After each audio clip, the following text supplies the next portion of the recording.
Hello, and welcome to another video.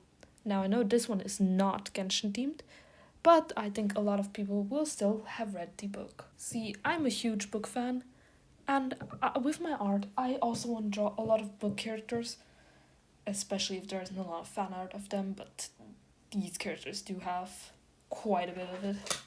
Though I think they're being overshadowed by the other two power couple in the series.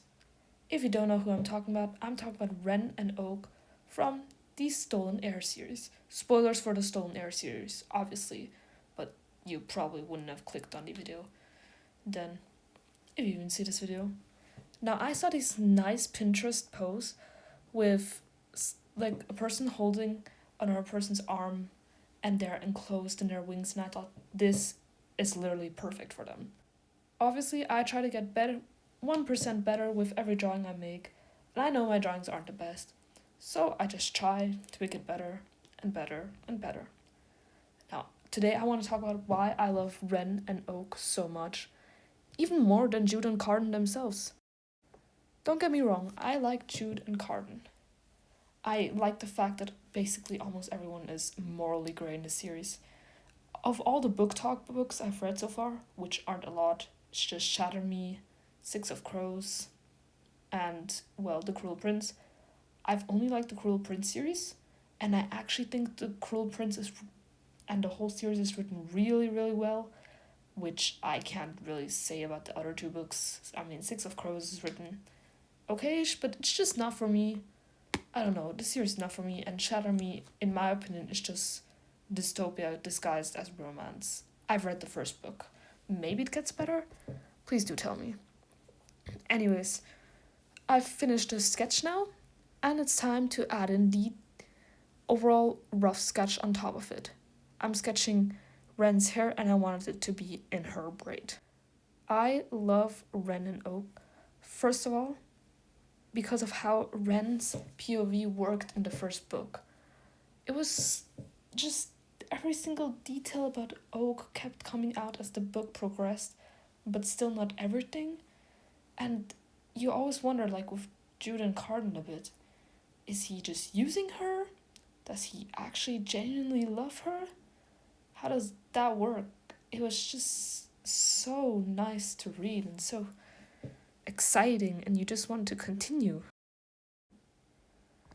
And it's also first person, like Wren's POV, and they know each other from being children. It's just so heartwarming to read.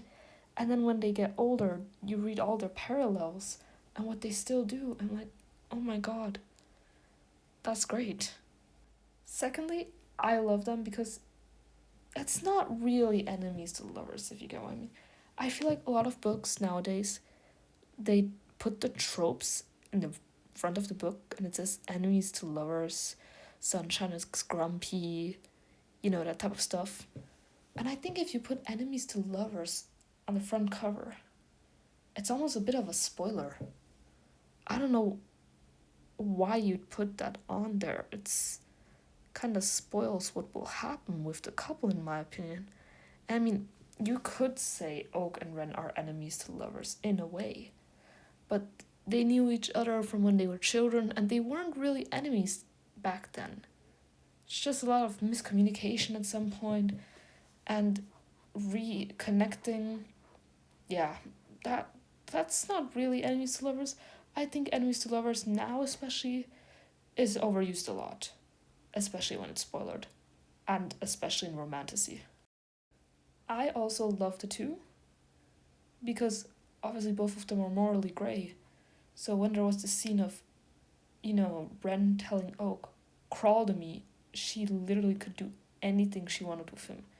And that was scary and creepy on one hand, but also enticing to read, because why would she want to do that? Why would she just want to think that?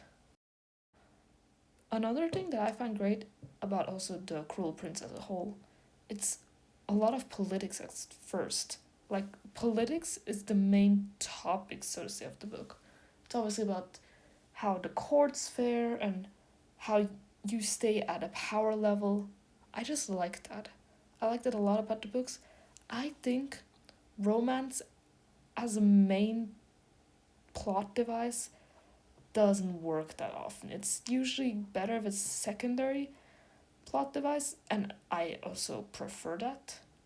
I'm not a huge romance book genre fan, so I gotta say they were obviously a huge bonus for me. And on top of that, they weren't the only couple. There was also, please excuse if I butchered the name, Hyacinth and Tiernan. So we obviously had them as a couple as well.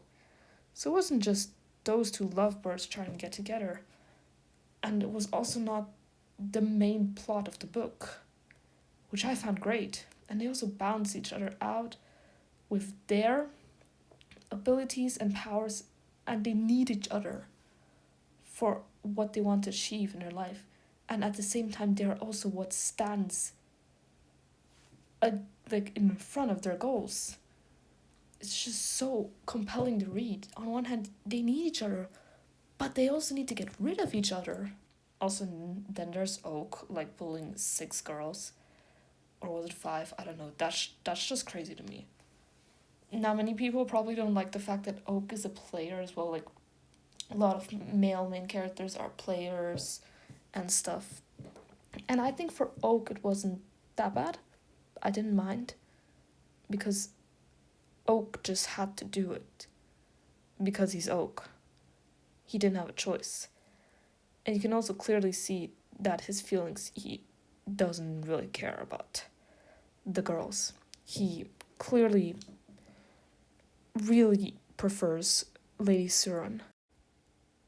Also, that plot twist was crazy. Spoiler for The Prisoner's Throne. When he legit just said, okay, yeah, guys, I want to marry her. And he just takes the snake's ring. That was so smartly written. I love that.